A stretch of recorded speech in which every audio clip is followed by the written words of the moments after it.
Hello and welcome to Ninja Prep. This is Kapil Goyal, your educator and mentor for PG physics. तो अगर आप लोग HPPSC assistant professor exam के लिए wait कर रहे थे, स्पेशली अगर आप हिमाचल प्रदेश से हैं और आप लोग Himachal Pradesh assistant professor exam के लिए वेट कर रहे थे, तो असिस्टेंट प्रोफेसर एग्जाम के जो नोटिफिकेशन है वो आउट हो चुके हैं। अलग अलग सब्जेक्ट के लिए अलग अलग नोटिफिकेशन आउट हुए हैं। एग्जाम्पल के लिए केमिस्ट्री का अलग हुआ है, फिजिक्स का अलग हुआ है, बाकी सब्जेक्ट के जो नोटिफिकेशन है अलग आउट हुए हैं। कुछ चीज़ें सब में कॉमन है, नंबर ऑफ सीट्स वगैरह उनमें अलग है, सिलेबस अलग है।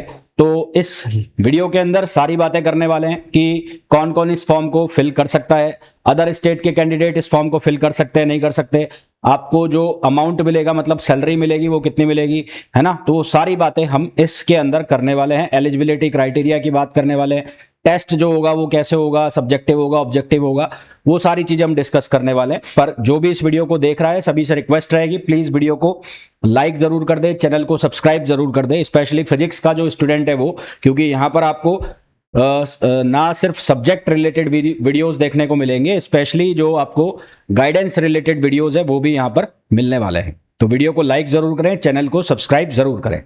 तो चलिए स्टार्ट करते हैं। तो सबसे पहले बात करूं कि फिजिक्स के अंदर टोटल नंबर ऑफ वैकेंसीज जो हैं वो है 25, है ना। टोटल 25 पोस्ट आई है फिजिक्स के अंदर, कॉलेज कैडर के अंदर, और ये सारी की सारी ट्रेनी पोस्ट के फॉर्म में होगी। किस फॉर्म में होगी? ट्रेनी में। इन 25 में से 10 जो सीट्स हैं वो जनरल की हैं, 4 जो सीट है वो एक्स आर्मेन 10, और 10 ही जनरल में, 10 तो जनरल में, उसके अलावा जनरल में ही 4 सीट्स हैं एक्स आर्मी मैन कोटा की, एक्स सर्विसमैन कोटा की, सॉरी आर्मी मैन नहीं, सर्विसमैन कोटा ऑफ एचपी, यानी कि हिमाचल प्रदेश का जो सर्विस जिसने की होगी तो उनके लिए एक्स सर्विसमैन का कोटा यहां पर लगा हुआ है। जनरल के अंदर 4 सीटें ये और है, तो जनरल के अंदर टोटल सीट्स हो जाती है 14, जिसमें से 4 तो एक्स सर्विसमैन कोटा की चली गई। एससी ऑफ हिमाचल प्रदेश उसके लिए 4 सीटें हैं। Handicapped candidate general 1 seat, ST of Himachal Pradesh 1 seat, OBC of Himachal Pradesh 3 seat, और EWS of Himachal Pradesh 2 seat, यानी कि कुल मिलाकर टोटल नंबर ऑफ जो सीट्स हैं वो 25 है ना। तो पहली चीज तो आपकी ये क्लियर कर लेना कि एक्स सर्विसमैन जो होंगे उनको 4 सीट यहां पर मिल रही है जनरल में, पर इसका मतलब ये नहीं है कि वो वैसे जनरल में नहीं जा सकते। अगर वो कोटा से नहीं जाना चाहते, कोटा के अलावा वो यूआर में जाना चाहते हैं, उनके नंबर ज्यादा आते हैं, तो वो उसमें यूआर में भी काउंट हो सकते हैं। फिर उसके बाद इंपॉर्टेंट जो रिक्रूटमेंट कंडीशन है कि सबसे पहला तो जो मैंने आपको बताया ये सब जॉब ट्रेनी के फॉर्म में होंगे। यहां पर आपको फिक्स्ड रिम्यूनरेशन यानी कि फिक्स सैलरी मिलने वाली है। फिक्स सैलरी जो आपको मिलेगी वो 35,000 रुपए मिलेगी, जिस तरह से जो पीजीटी फिजिक्स के लिए रिक्रूटमेंट हुआ था जहां पर 30,000 रुपए की फिक्स सैलरी थी, वैसे ही यहां पर जो फिक्स सैलरी है वो मिलने वाली 35,000 रुपए की फिक्स सैलरी। जिन बच्चों ने सेट 2026 का एग्जाम दिया था तो वो बच्चे भी इस फॉर्म को अप्लाई कर सकते हैं। इन केस जो रिजल्ट है सेट का वो जो एप्लीकेशन जो डेट है, यानी कि जो एप्लीकेशन फॉर्म की डेट है उसके क्लोज होने के बाद अगर वो रिजल्ट आता है सेट का, तो जो फॉर्म्स हैं वो वापस से रीओपन होंगे, ताकि जो बच्चे सेट क्वालिफाई कर जाएंगे वो अपना जो फॉर्म है वापस से करेक्ट कर सके, है ना। तो सेट 2026 में जिन्होंने अप्लाई किया हुआ था, जिन्होंने एग्जाम दिया हुआ है, वो भी इस फॉर्म को फिल कर सकते हैं। उसके बाद डॉक्यूमेंट्स जो आपको चाहिएंगे, एसेंशियल क्वालिफिकेशन सर्टिफिकेट्स अपने पास आपको रखने हैं। मैट्रिकुलर जो मैट्रिकुलेशन सर्टिफिकेट्स हैं, जो आपका डेट ऑफ बर्थ का प्रूफ होगा वो आपको चाहिएगा। हिमाचल प्रदेश के कैंडिडेट्स के लिए कैटेगरी सर्टिफिकेट चाहिएगा। अदरवाइज बाहर के जो स्टेट के बच्चे हैं, है ना, हिमाचल प्रदेश से दूसरे बाहर के जो बच्चे हैं वो फॉर्म फिल करते हैं तो वो जनरल में काउंट होंगे। अगर हिमाचल प्रदेश से कोई कैटेगरी का बेनिफिट लेना चाहता है, अगर कैटेगरी का कोई बेनिफिट लेना चाहता है तो वो बोनाफाइड होना चाहिए हिमाचल प्रदेश का ही। तो हिमाचल प्रदेश के बच्चे जो कैटेगरी में आते हैं उनको ये सर्टिफिकेट लगाने पड़ेंगे, एससी, एसटी, ओबीसी, ईडब्ल्यूएस, और साथ ही साथ उनको बोनाफाइड हिमाचल प्रदेश का सर्टिफिकेट भी लगाना पड़ेगा अगर उनको बेनिफिट चाहिए तो। अगर आपको किसी चीज का एक्सपीरियंस है तो उस एक्सपीरियंस का आपको सर्टिफिकेट लगाना है। अगर ये जो रिक्वायर्ड डॉक्यूमेंट्स है, अगर आप ये अपलोड नहीं करते हैं, मतलब आपसे मांगे जा रहे हैं आप अपलोड नहीं करते हैं, तो आपका जो कैंडिडेटर है वो कैंसिल किया जा सकता है। रिजर्वेशन पॉलिसीज की अगर हम बात करें तो अगर आपको कोई भी बेनिफिट चाहिए रिजर्वेशन के अंदर, तो उसके लिए सबसे पहले रिक्वायरमेंट है कि आप हिमाचल प्रदेश से ही होने चाहिए, यानी कि हिमाचल से SC, ST, OBC, EWS, ex serviceman, ये सारा का सारा कुछ एप्लीकेबल केवल कब होगा? जब आप हिमाचल प्रदेश से ही होंगे। हिमाचल प्रदेश के बाहर वाले जितने भी बच्चे हैं वो सारे के सारे जनरल में काउंट होंगे, है ना। वो क्लेम नहीं कर सकते किसके लिए, रिजर्वेशन के लिए। सैलरी जो मिलने वाली है कितनी मिलने वाली है, 35,000 रुपए। सैलरी जो फिक्स सैलरी है वो आपको 35,000 रुपए पर मंथ मिलने वाली है। आपकी जो पोस्ट होगी उसको बोला जाएगा job training. Minimum educational qualification की बात करें तो सबसे पहला तो मास्टर डिग्री होनी चाहिए आपके पास फिजिक्स के अंदर। अगर आप फिजिक्स से अप्लाई कर रहे हैं तो फिजिक्स के अंदर, किसी और सब्जेक्ट से अप्लाई कर रहे हैं तो उस सब्जेक्ट के अंदर मास्टर डिग्री होनी चाहिए। अगर आप जनरल से हैं तो मिनिमम आपके पास जो परसेंटेज है मास्टर्स में वो 55% होना चाहिए, या फिर इसके इक्विवेलेंट ग्रेड होने चाहिए। इसके इक्विवेलेंट ग्रेड क्या होगी, इसके इक्विवेलेंट ग्रेड होगी बी ग्रेड, है ना। इसके इक्विवेलेंट होगी बी ग्रेड। और अगर पॉइंटर सिस्टम में और सीजीपी या पॉइंट सिस्टम में तो 7 पॉइंट ग्रेडिंग सिस्टम में आप होना चाहिए। तो 7 पॉइंट ग्रेडिंग सिस्टम या बी ग्रेड को 55% में कंसिडर किया जाएगा जनरल के लिए। और अगर आप जनरल से नहीं है, आप कैटेगरी से हिमाचल वाले, है ना, हिमाचल के बाहर वाले तो सारे ही किस में कंसिडर होंगे, वो जनरल में कंसिडर होंगे। और अगर आप हिमाचल से कैटेगरी में हैं तो आपकी जो परसेंटेज है 55 की जगह 50% हो जाएगी। उसी के अकॉर्डिंगली जो ग्रेड सिस्टम है और पॉइंट सिस्टम है उसमें जो पॉइंटर्स हैं वो डाउन हो जाएंगे। तो बेनिफिट किस किस के लिए, SC ST OBC, OBC non creamy layer, PWD जो पर्सन विद बेंचमार्क डिसेबिलिटी यानी कि हैंडीकैप्ड के लिए, और पीएचडी होल्डर्स जिनकी जो मास्टर डिग्री है वो 19 सितंबर 1991 से पहले हो गई है, उनके लिए ये रिलैक्सेशन है कि जो उनकी मास्टर्स है वो 55% से की जगह 50% भी है तो वो एलिजिबल होंगे। और दूसरी रिक्वायरमेंट क्या है, या तो आपका यूजीसी नेट क्लियर हो, सीएसआईआर नेट क्लियर हो, या फिर स्लेट या सेट क्लियर हो। और अगर आपने सेट 2026 हिमाचल प्रदेश वाला फिल किया हुआ है तो भी आप एलिजिबल है। अगर आप क्वालिफाई कर जाएंगे तो आपका फॉर्म एक्सेप्ट हो जाएगा, मतलब आपको करेक्शन विंडो ओपन होगा।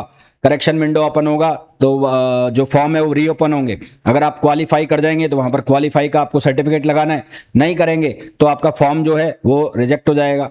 हालांकि फीस जो है वो रिफंड नहीं होगी। फीस जो है फॉर्म फिल करने की किसी भी कैटेगरी के लिए वो 600 रुपीज है। कितनी है, 600 रुपीज।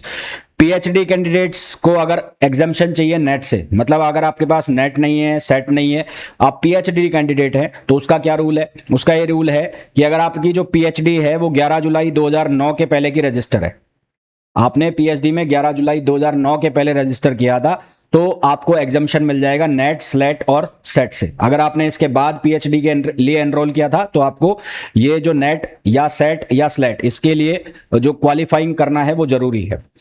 पीएचडी जो है वो आपकी रेगुलर मोड में अवॉर्ड होनी चाहिए।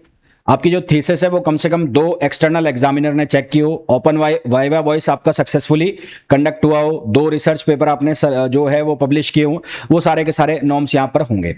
बस मेन चीज ये ध्यान रखना, आपने अगर एनरोल 11 जुलाई 2009 से पहले कर रखा है तो आपको एग्जाम्शन मिल जाएगा। ये जो एग्जाम्स है नेट, स्लेट और ये सेट वाले इन एग्जाम से एग्जाम्शन मिल जाएगा। एज लिमिट क्या होगी, मिनिमम एज लिमिट है 18 साल, मैक्सिमम एज लिमिट है 45 साल। मिनिमम 18 साल, मैक्सिमम 45 साल। और जो एज है वो कंसीडर होगी 1 जनवरी 2026 के हिसाब से। इसके अलावा अगर आप कैटेगरी से है तो वहां पर आपको रिलैक्सेशन मिल जाएगा, है ना। ओनली डेट ऑफ बर्थ के इंपॉर्टेंट रूल कुछ हैं, वो क्या है, only 1 DOB will be accepted, केवल एक और एक डीओबी जो है वो एक्सेप्टेड होगी।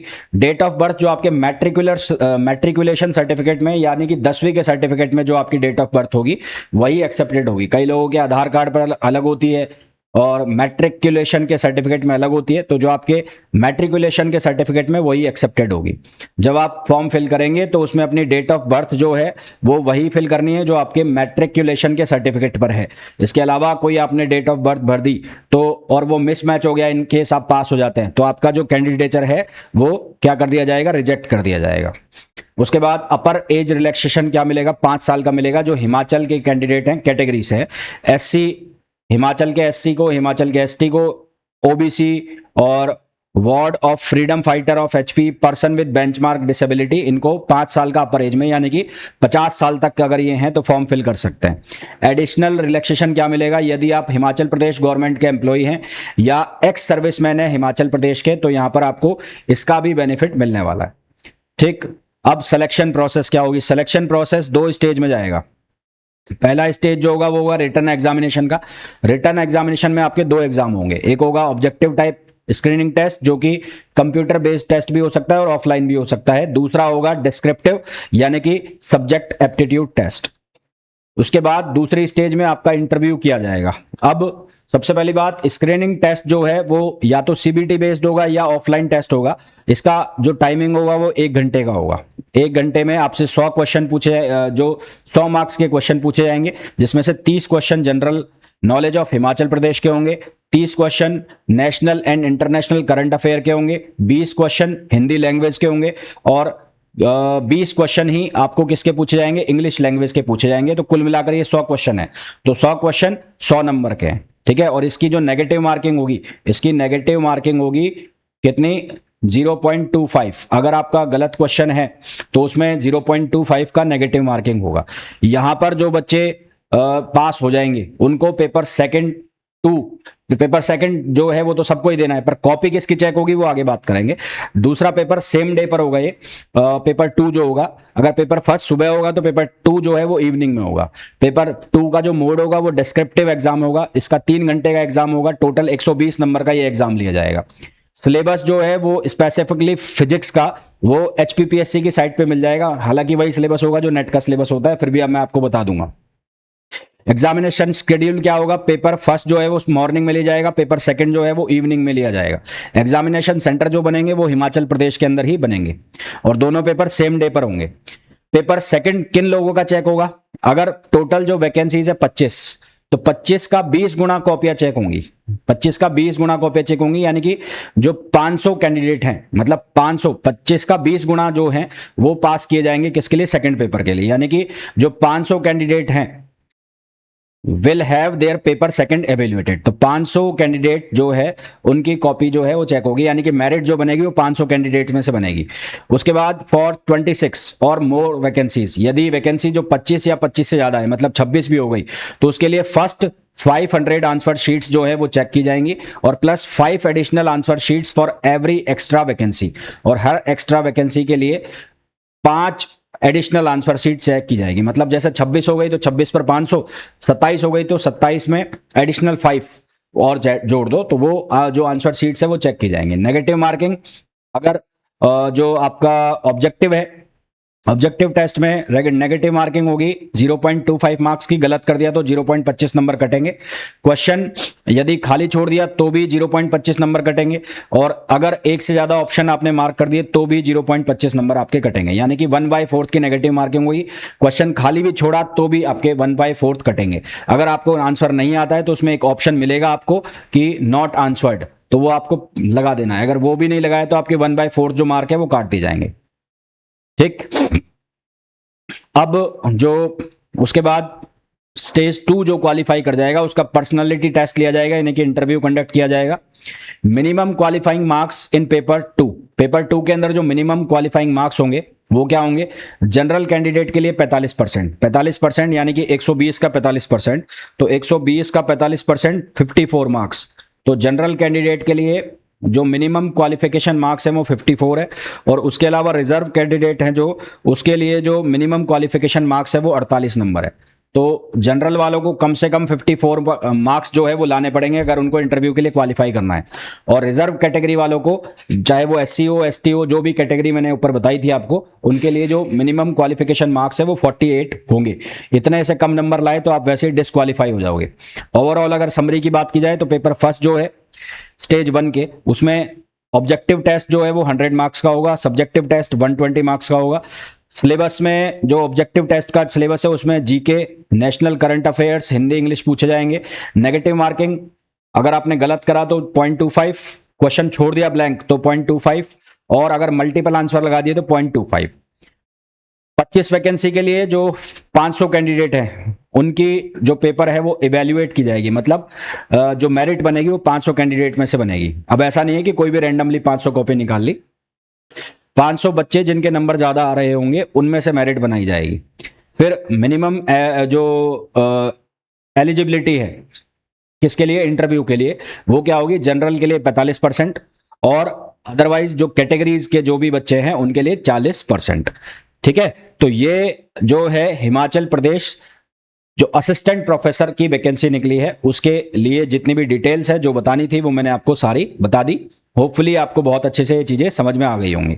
अब यदि आप पेपर सेकंड की प्रिपरेशन करना चाहते हैं तो उसके लिए ऑलरेडी बैच अनाउंस हो चुका है कल, यानी कि 19 जून से वो बैच स्टार्ट हो जाएगा। जो जीडीसी मेंस की प्रिपरेशन कर रहे हैं ठीक वैसा ही सिलेबस होने वाला है, तो वही प्रिपरेशन यहाँ पर भी होगी। हाँ, बैच अलग से सेपरेट बन जाएगा इसका। तो अगर किसी बच्चे को प्रिपरेशन करनी है किसके लिए, सब्जेक्टिव एग्जाम के लिए, तो वो यहाँ से प्रिपेयर कर सकता है। हालांकि एक चीज और देख लेना कि जो सैलरी है वो आपको फिक्स सैलरी मिलने वाली है 35,000। और बाहर के जो कैंडिडेट हैं उनको भी मैं बता दूं, सैलरी जो है अगर आप फॉर्म फिल भी करते हैं तो 35,000 आपको सैलरी मिलने वाली है। तो it is all about HPPSC assistant professor physics vacancy. और किसी को कुछ डाउट है, किसी को कुछ पूछना है तो वो कमेंट में पूछ सकता है। मिलते हैं नेक्स्ट वीडियो में, और प्लीज वीडियो को लाइक जरूर करना, चैनल को सब्सक्राइब जरूर कर देना।